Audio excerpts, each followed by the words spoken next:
Começa mais um 16mm e hoje é dia de falar do segundo episódio de Game of Thrones. Mas será que ele é bom? Você descobre depois da vinheta.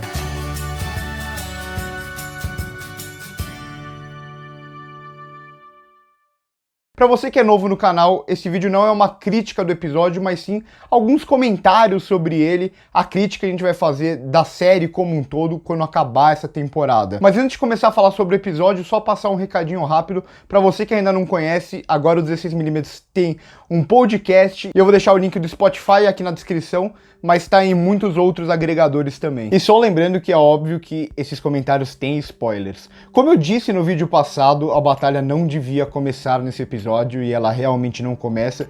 E esse é um daqueles episódios de Game of Thrones que você vê que eles dão uma segurada.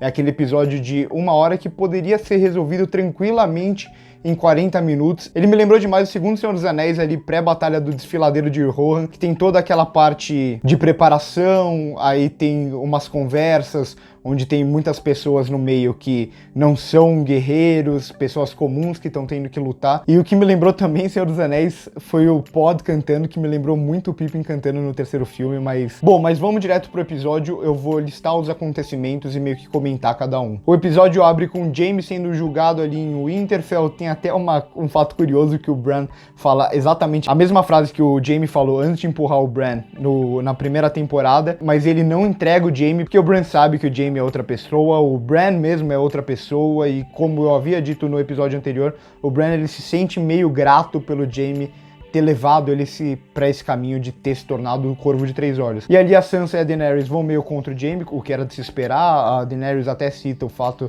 dele ter matado o pai dela, mas aí a Brienne defende o Jaime porque é a que melhor conhece ele ali. O Tyrion também tenta defender, mas por ser o irmão eles não levam muito a sério. Mas a Brienne é alguém que a Sansa confia muito e aí o Jaime é livre. Eu esperava um pouco mais de tensão nessa cena, ela acontece tudo muito rápido e tudo muito simples. E como eu disse no primeiro episódio, parecia que eles estavam querendo correr com muitas coisas para ajustar as pontas soltas. Aqui parece que em alguns momentos que poderia demorar mais, que poderia desenvolver mais como no julgamento, eles acabam passando muito rápido, enquanto eles perdem tempo, entre aspas, em alguns momentos que narrativamente não são tão necessários, eu chego neles. Logo em seguida tem a Daenerys questionando o Tyrion se ele é realmente o cara que deveria ser o mão dela, aí o Jorah fala com ela e ela volta atrás e tudo isso também acontece de forma muito rápida. Ela muda de opinião assim em poucos minutos até se decidir que o Tyrion é realmente o cara que deveria ser o mão dela por ser inteligente e tem todo esse discurso de que todos já erraram até ali, então não tem problema ele ter errado, ter confiado na Cersei, etc. Depois vem o primeiro encontro da Arya com Gendry, quando ela pede a arma, ela mostra do que ela é capaz, que o Gendry já sabia que ela era capaz de muita coisa, mas ele ali descobre que ela é muito mais fodona do que ele esperava. Eu digo primeiro encontro só pra passar rápido, porque ali na frente, toda essa tensão que vinha sendo construída, tensão sexual que vinha sendo construída desde o primeiro episódio dessa temporada, do episódio passado, se concretiza. Eu achei válido, eu achei ok.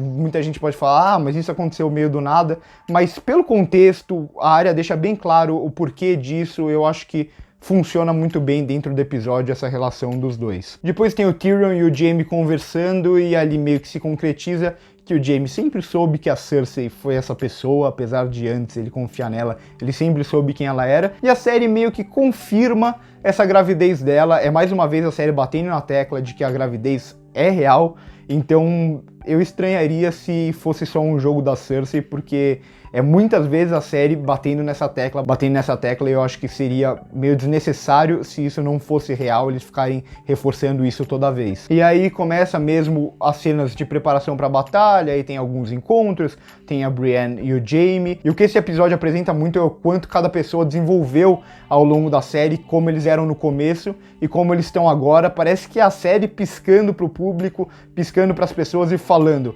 olha só como eu desenvolvi bem esses personagens, olha como os arcos deles são bem construídos.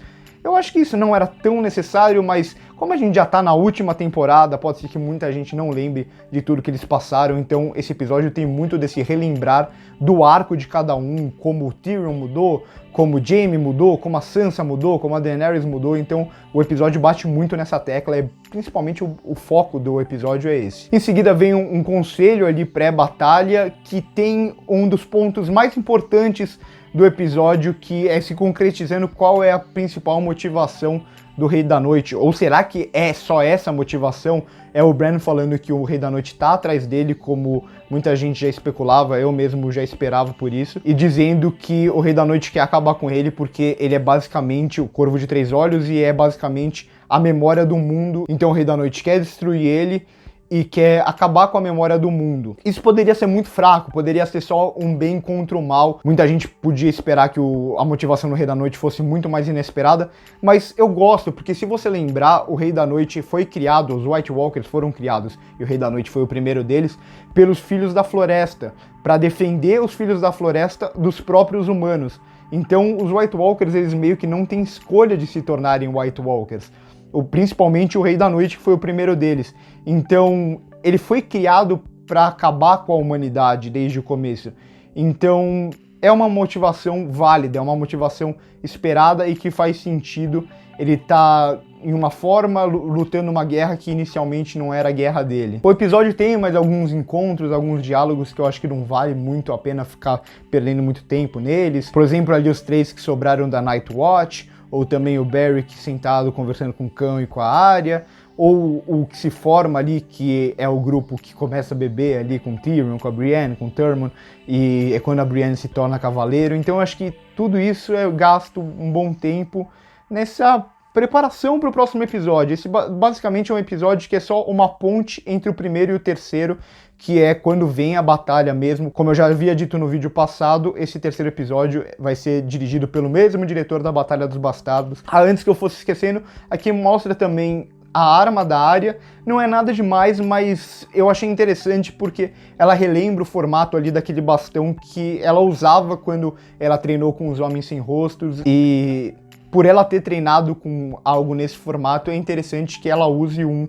que tem o mesmo formato, mas também tem vida de dragão para ela poder lutar essa batalha. Outros 2 encontros são com o Jorah. Então primeiro tem esse encontro dos primos Mormonts ali, que é engraçadinho, é legalzinho, interessante, mas nada demais. E depois tem o Sam entregando a espada dele pro Jorah, que é alguém que pode fazer melhor proveito dela na batalha, por ser uma espada de aço valiriano. O que é interessante porque o pai do Jorah foi alguém muito especial na vida do Sam. E o episódio ele vai finalizar com as 2 coisas que realmente importam. O primeiro é o Jon realmente conversando com a Daenerys e falando pra ela que ele é o Aegon Targaryen, e aí ela só confirma que o trono deveria ser dele. Então esse diálogo é a série basicamente afirmando que o Jon é quem deveria estar no trono, porque tem toda essa questão, mas será que ele deveria estar no trono se foi um casamento por fora? Ou será que ele deveria estar no trono se o pai dele morreu antes mesmo dele nascer? E o Rei Louco, o Rei Aerys, que era o pai da Daenerys, tinha falado que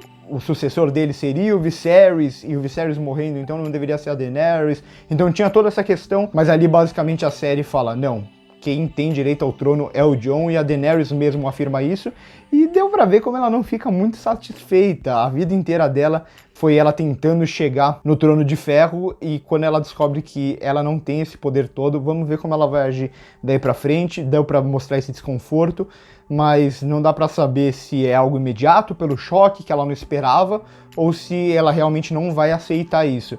E ali numa conversa que ela tem com a Sansa no episódio, que é um dos momentos mais interessantes, e mostra mais uma vez que a Sansa, ela sabe jogar muito melhor esse jogo, ela domina ali o diálogo o tempo inteiro com a Daenerys, que a Daenerys fala, eu sempre quis sentar no Trono de Ferro, mas eu amo tanto o Jon que a gente tá aqui, como se ela tivesse cedendo a esse amor do Jon.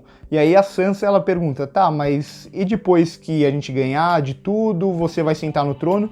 E aí, como que vai acontecer se eu falei que eu não ia me render mais a ninguém aqui no norte? E aí a Daenerys, mais uma vez, ela tira ali a mão, que elas estavam meio que de mão dada, e ela não se mostra satisfeita, sabendo que ela pode não ter todo esse poder dela, pode ser que tem gente que tá apoiando ela, mas não apoia ela totalmente.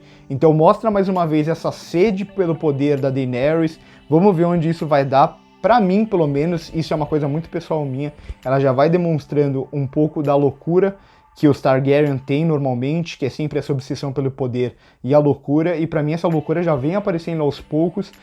Pode ser coisa minha, mas vamos ver como a série vai lidar com isso. E o momento final é o exército basicamente chegando ali em Winterfell, só deixando claro que a batalha já deve começar logo no começo do próximo episódio.